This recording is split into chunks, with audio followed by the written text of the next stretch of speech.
21 লক্ষ টাকার পিৎজা খেলে ষষ্ঠ শ্রেণীর ছাত্র। অবিশ্বাস্য কাণ্ডে তোলপাড় এলাকা। দোকানের ম্যানেজারকে জিজ্ঞাসাবাদের জন্য আটক। পিৎজা খেতে খেতে উধাও 21 লক্ষ টাকা। শুনতে অবাক লাগলেও কালনা শহরে ঘটে গেছে এমনই এক চাঞ্চল্যকর ঘটনা। পরিবারের দাবি, ষষ্ঠ শ্রেণীর এক পড়ুয়া বাড়ির লকার থেকে টাকা সরিয়ে প্রতিদিনই কালনা নামী পিৎজা দোকানে হাজির হতো। শুধু খাওয়াই নয়, দোকানের পুরো ওপরের অংশ বুক করে ফেলতো সে। বন্ধু বান্ধবদের নিয়ে চলতো একের পর এক পিৎজা পার্টি। কিন্তু এতেই থেমে থাকেনি ঘটনা।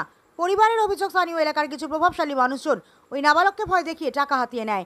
তাদের প্রশ্ন, পিৎজা খেতে 5-6 লক্ষ খরচ হতে পারে, কিন্তু তাই বলে 21 লক্ষ টাকা উধাও, এটা কি সম্ভব? ঘটনার জেরে শুক্রবার কালনার ওই নামকরা পিৎজা দোকানের সামনে উত্তেজনা ছড়ায়। দোকানের ম্যানেজারকে জিজ্ঞাসাবাদের জন্য আটক করে পুলিশ। পরিবারের অভিযোগ, তারা একটি জমি বিক্রি করে ও জমানো টাকা মিলিয়ে 25 লক্ষ টাকার বেশি বাড়ির লকারে রেখেছিল। তার মধ্যে 21 লক্ষ টাকা উধাও। এই নিয়ে কালনা জুড়ে শুরু হয়েছে চর্চা। সত্যিই কি ষষ্ঠ শ্রেণীর ছাত্র একাই 21 লক্ষ টাকার পিৎজা খেয়ে ফেললো, নাকি এর পেছনে বড় কোনো চক্র কাজ করছে? পরিবার ইতিমধ্যেই থানায় অভিযোগ জানিয়েছে এবং অভিযুক্তদের দৃষ্টান্তমূলক শাস্তির দাবি তুলেছে।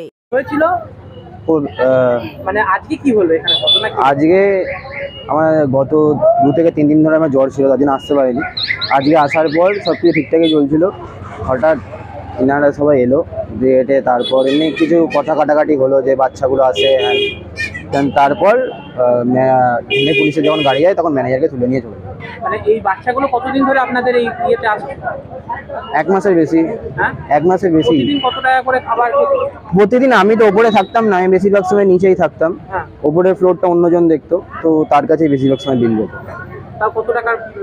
তাও আনুমানিক পার ডে যখনই আসতো tখনই কম করে 3 থেকে 4 হাজার টাকা কম করে। মানে প্রতিদিনই এরকম? প্রতিদিনই যে কবার আসে, সকালে আসতো, বিকেলে আসতো, রাতেও আসতো। এই বাচ্চাগুলো এই বাচ্চাটাই সকলকে নিয়ে আসতো? হ্যাঁ, এই বাচ্চাটাই সকলকে নিয়ে আসতো। বড়রাও আসতো? হ্যাঁ, ওর সাথে বড়রাও আসতো। কি নাম আপনার? আমার নাম শুভদীপ কারি। আর 2 মাস ধরে ওরা আসছে। 2 মাস পরে এই ঘটনাটার উদ্ঘাটন হয় যে পয়সা নেই বাড়িতে। আমি শুনি এত টাকা আমি প্রথমেই জানতাম না। 21 লাখ টাকার মতো চুরি হয়েছে। তো ওরা সেই পয়সাটা 2 মাস ধরে ভাঙিয়ে মানে কোনোদিন 2টো বান্ডিল, কোনোদিন 1টা বান্ডিল প্রতিদিন করে নিয়ে আমার রেস্টুরেন্ট, মানে আমি রেস্টুরেন্টে কাজ করি, এই রেস্টুরেন্টে আসতো এবং এসে প্রতিদিন 2000-3000 করে বিল করতো। আবার বাচ্চাটা কত বছর বয়স? বাচ্চাটার বয়স হচ্ছে 12 থেকে 14 বছরের মধ্যে হবে। কতজনকে নিয়ে আসে এরকম? ওরকম 5-7 জনকে ডেলি নিয়ে আসে। কোনোদিন দুজন, কোনোদিন 3-4 জন, কোনোদিন 7 জন। 2 দিন বার্থডে বুকিং করেছিল, সেদিনকে 15 জন 16 জন করে এসেছিল। মানে পুরোটা বুকিং করে নিতে উপরে? পুরোটা বলতে ওপরে একটা রেস্টুরেন্ট আছে 20 জনের সিটিং এরিয়া, সেটা পুরোটাই।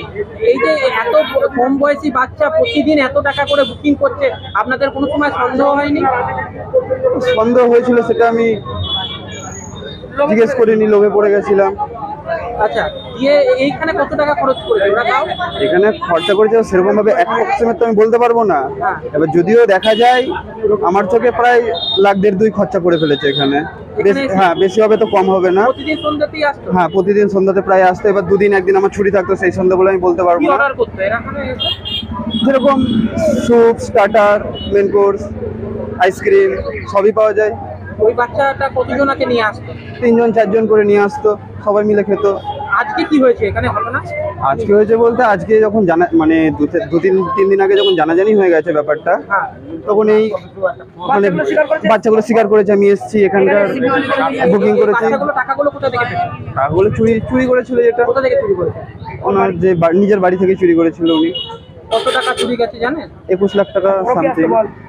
আচ্ছা, এই বাচ্চাগুলোর সাথে কি শুধু বাচ্চারাই ছিল না বড়রাও? না, বাচ্চারা মানে একাই আসতো ধরতে গেলে। আর কিছুদিন আমি যেরকম 4-5 দিন আমার চোখে পড়েছে, ছোটকা বলে একটা ছেলে, আমাদের পাড়ারই ছেলে, ওদের বাড়ির পাশেরই, সে এসেছে। গৌরী বলে একজন মহিলা, ওই বাচ্চাগুলোর মধ্যেই একজনের মা আর কি, তিনি এরকম এসে মাঝে সাঝে জিজ্ঞেস করতো যে কজন এসছে, কত টাকা বিল করেছে, কি খাবার অর্ডার দিয়েছে, কখন এসছিল, টাইমিংটা বল, আমাকে জিজ্ঞেস করতে এগুলো। আজকে কি ম্যানেজারকে ধরে নিয়ে গেল? হ্যাঁ, আজকে ম্যানেজারকে একটু আগে নিয়ে গেল। এখানে কি ঝামেলা হয়েছে? না, ঝামেলা সেরকম ভাবে এখানে কেউই করেনি। এখানে জাস্ট এসে জিজ্ঞেস করছিল কেন হয়েছে এটা। ওনারা চেনেন, বড়রা যারা ম্যানেজার পাড়ায় যেত, সেই সূত্রে চেনে। তো মানে ওরা জিজ্ঞেস করলে এসে ম্যানেজার সেটা কথা বলতে বলতে পুলিশ তাকে নিয়ে গেল। কি নাম আপনার? আমার নাম বাবাই মাহাতো। আপনারা কি অভিযোগ নিয়ে আজকে কালনা থানায় এসেছিলেন? আমরা অভিযোগ নিয়ে এসেছি এই যে আমাদের ঘরে আমাদের জায়গা বিক্রি করেছিলাম 18 লক্ষ টাকা দিয়ে, আর আমরা ধার দিই না করে ভাড়াপত্র তুলে এক জায়গায় আমরা 25 লক্ষ টাকা রেখেছিলাম। ইংরেজির 13 তারিখে আমরা একটা জায়গা দেখে একটা জায়গা আমরা নিচ্ছি, সেই জায়গার নম্বর আমরা রেখেছিলাম।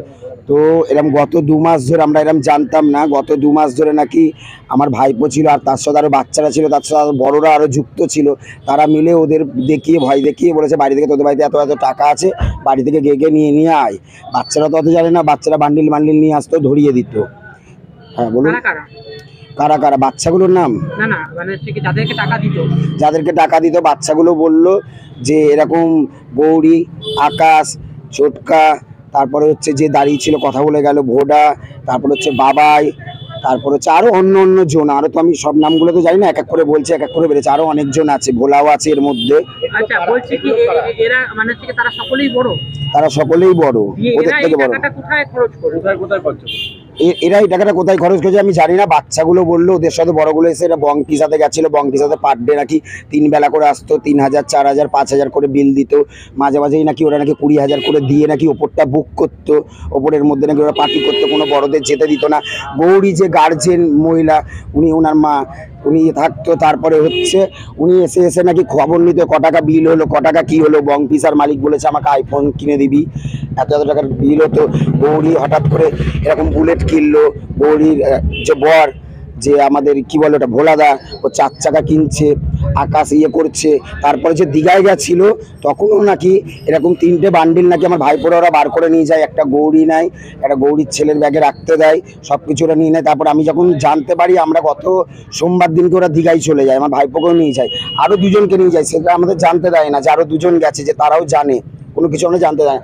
মঙ্গলবার দিনকে যখন মা যখন আমাদের ভাড়াপত্র তুলে যখন আমাদের রাখতে যায় লকারে, তখন মা আগে তাকে পুরো লকার দেখছে এরকম ফাঁকা, তখন মা কান্নাকাটি করে আমাকে এরকম ফোন করে জানায়, আমরা এরকম তুরান আসি, এরকম কী হলো তুরান ফোন করি আমার ভাইপোকে যে এরকম কী ব্যাপার। ও তো প্রথম বলছে না না আমি না, যেই ওকে বলেছি আমরা এরকম যাচ্ছি, তখন ও ভয় সব কিছু বলে দেয় যে আমরা তুরান এরকম গাড়ি করে যখন দীঘাতে ওখানে পৌঁছাই, দীঘায় যাই, দীঘায় গিয়ে আমার ভাইপোকে যখন নিয়ে আনতে যায়, ওখানকার দীঘার পুলিশও চলে আসে, ম্যানেজার বলে এরকম বাচ্চাকে তো এরকম ছাড়া যাবে না, লিখিত পড়িত সব কিছু দিতে হবে। ওরা দীঘার থানাতে ওরা ডাকে পুলিশকে, পুলিশ আসে, ওখান থেকে আমাদের থানায় নিয়ে যায়, দিয়ে ওরা জিজ্ঞেস করে কী ব্যাপার কী বৃত্তান্ত, আমরা বলি এই ব্যাপারে এই বৃত্তান্ত, আমাদের বাচ্চাকে আমরা নিয়ে যাচ্ছি। আমাদের সাথে গৌরী, আকাশ ওরাও সবাই আসে, আস্তে আস্তে মাঝ রাস্তা থেকে ওরা আবার রিটার্ন চলে যায়। তো তারপরে যে 2টো বাচ্চা যে বড় বড় যে 2টো গেছে তাদের নাম আমাদের বলে না, তাদের 30,000 টাকা দিয়ে পাঠিয়ে দেওয়া হয়। আবার তাদের বলেছে ঈশানদের বাড়িতে সব জানাজানি হয়ে গেছে, তোরা এখান থেকে চলে যা, তাদের 500 টাকা দিয়েছে, বলেছে তোরা বাস ধরে এখান থেকে বেরিয়ে। আমি যখন যাই, আমি যখন বলি যে আরও কে কে এসছে, বলে যে আর কেউ আসেনি, আমার ফ্যামিলি, আমার বাচ্চা, তোমার বাচ্চা, আর একজন কালু আর একজন ঋতু বলে মহিলা, ওরাও ওখানে ছিল। বলছি কি আজকে কি হয়েছিল এখানে, আজকে আপনারা কোথায় এসেছিলেন? আজকে কালকেও আমরা থানাতে এসেছি, কালকেও এসে যার বড়দেরও নিয়ে আসা হয়, বড়দেরও নিয়ে আসা হয়ে ওদেরও মানে থানাতে রাখা হয়ে ওদেরও জবানবন্দি কিছু নিয়েছে নাকি আমি জানি না, দিয়ে ওদেরও ছেড়ে দেওয়া হয়। ভান্ডারি স্যার বলে যে তোমাদের ওখানে গিয়ে আমি 1টার সময় গিয়ে মিটিং বসাবো, আলোচনা বসাবো, দিয়ে মিটিং বসিয়েছে, আলোচনা বসিয়েছে। গৌরী, আকাশ ওরা তো মানে এরকম 4 দিন হলো বাড়িতে তো এরকম আসেই না, দেখাও করে না। এত আমাদের কমিশনার, পাড়ার লোক, মহিলা সমিতি অফিস, ক্লাবের লোক সবাই যায়, আজকেও স্যার যায়, সবাই থাকে। আজকে 4 দিন ধরে মানে ওরা কোনো আসছেও না, কোনো কিছু না, কোনো গুরুক্ষেপও নয়। আজকে কি আপনারা বংপিসা ঘেরাও হ্যাঁ করছিলেন? না, আজকে আমরা বংপিসা ঘেরা বলতে আমরা বংপিসা সবাই মিলে এসেছি, সেটা আমাদের সবাই জানে। বংপিসাতে আমরা সবাই মিলে এসেছি, আমরা বংপিসাতে জিজ্ঞেস করার জন্য যে বাচ্চারা এত এত টাকা বিল করে, এত টাকা আপনারা কি কোনোদিনও দেখেন না যে ছোটো ছোটো 12 বছর 13 বছর বাচ্চারা পার ডে আসছে 3 বেলা করে, যে 4000 5000 বিল করছে, 20,000 করে বুক করছে, তো আপনারা তো জিজ্ঞেস করবেন। আর আপনি যে ম্যানেজার হয়ে কী করে আইফোনটা চান, যে সবাইকে সব কিছু দিচ্ছিস, যে আমাকে একটা আইফোন দিতে হবে। দ্বিতীয় কথা হচ্ছে তারপরে যে ওর যে গার্জিয়ান যে গৌরী, আকাশ ওরা এসে যে বংপিসাতে যে হিসাব নিয়ে যায় যে কত বিল হলো, কে কে ছিল, কে কে থাকলো, তাহলে এগুলো তো একবারে তো আপনাদের জানানো উচিত ছিল। গার্জেনদের বলা হচ্ছে কি এত বাচ্চা 1 দিন গেল, 2 দিন গেল, 3 দিন গেল, তারপরে তো আপনাদের তো বলা হচ্ছে এটা মোটামুটি চলে 2 মাস ধরে, এটা তো আমরা কোনো কিছু জানতে পারি না। থানায় তো তারপরে এলেন, তারপর থানায় এসে কি মানে কি বললো থানাতে তো আমরা লিখিত পরিতে জমা দিই, এখনো জমা দিই, ওনারা বলে যে আমরা কেস স্টার্টিং করব, এবার কেস ইয়ে করবো। আমরা চাইছি দোষীদের শাস্তি হোক, আমার পয়সাটা উদ্ধার হোক। বাচ্চাটাকে আমাদের গেছে ওখানে ছিল 25 লক্ষ টাকা, তার মধ্যে আমরা পেয়েছি 4,22,000 টাকা। মানে এরকম 21 লাখ। হ্যাঁ 21 লাখ টাকা মতন এরকম খোয়া গেছে পুরোপুরি। মূলত মানে পিজা আর দীঘা গেইছে। না না, পিজার দীঘাতে কত টাকা যাবে, আর এদিক ওদিক বাচ্চারা কত খরচা করবে, হয়তো 5 লাখ 6 লাখ খরচা করে ফেললো, তার বেশি তো নয়। আরো বড়রা যে দোদো বলে যে ছেলেটা আছে, আমাদের বাচ্চারা কেউ গুনতে পারেন না। প্রমাণ হচ্ছে আপনারা দেখবেন যে ওদের 5-10 হাজার টাকা দিয়ে দেখবেন যে গুনতে পারে কিনা। ওরা কেউ সেরকম পড়াশোনাও যায় না, নিজেরা ঠিক মতন ইংলিশে সইও করতে পারে না। ওরা ইয়ে করে করে তারপরে হচ্ছে গৌরীর যে ছেলে যে দোদো আছে, ও টাকা পয়সা সব কিছু নিত, ও নিয়ে নিয়ে বাড়িতে যেত, ও সব কিছু রাখতো। গৌরীও ডুপ্লিকেট চাবি বানিয়েছিল। আমি তো তাই শুনছি যে চাবি নাকি ডুপ্লিকেট করা হয়েছে। চাবি তো আমরা প্রত্যেক দিনই দেখতাম, মায়ের হাতেও থাকতো, জামা কাপড় বার করতাম, কোনো কিছু আমরা কোনো কিছু বুঝতে পারছি না। তাহলে চাবিটা কি করে এলো, কি করে খোলা হলো? লকারটা খুলেছে গৌরীর ছেলে দোদো। মানে এটা কি আপনারা তদন্ত চাইছেন? হ্যাঁ, এটা আমরা তদন্ত চাইছি, সবকিছু চাইছি। এই পয়সাগুলো ওরা নিয়েছে, আমরা চাইছি বাচ্চারা যেটা খেয়েছে 5-6 লাখ টাকা যাচ্ছে যাক, বাকি টাকা যেন আমার উদ্ধার করে, দোষীদের যেন আমি শাস্তি কি চাই। নাম আপনার? আমার নাম হচ্ছে রিন্টু সাহা। এত টাকা আপনার কাছে বাড়িতে রাখা ছিল কেন? এত টাকা রাখা ছিল, কোথায় কি পাইল? আমরা আমলাপুকুরে একটা জায়গা বিক্রি করি, 18 লাখ টাকা আমাদের ব্যাংকের টাকা ধার দিনা করে বাড়ির ভাড়াপত্র তুলে টাকাটা এক জায়গায় রাখি। গত ইংরাজি 13 তারিখে আমরা একটা জায়গা দেখেছি, ওই জায়গাটা আমরা নেবো এবং রেজিস্ট্রি করে নিয়ে নেবো, ওই জায়গাটা আমরা থাকবো। এই কারণে আমাদের রাখা ছিল যে আমরা ওই কাল্লা কদমতলায় আমাদের বাড়ি, ঠিক আছে। আমার মাকে আমি বলেছিলাম, মা বলেন পার ডে তো যাওয়া আসা করতাম, ব্যাংকে থেকে তোমাকে একবারে এত টাকাটা দেবে না, তাহলে টাকাটা নিয়ে তো আমি ওখানে কাজে লাগিয়ে দেবো। এই কারণে আমরা রেখেছিলাম। আমরা যদি বুঝতেই পারতাম যে টাকাটা এরকম হয়ে যাবে, কি এটা বেআইনি, কি চুরি হবে, কি চুরি হতে পারে, তাহলে তো আমরা নিশ্চয়ই রাখতাম না।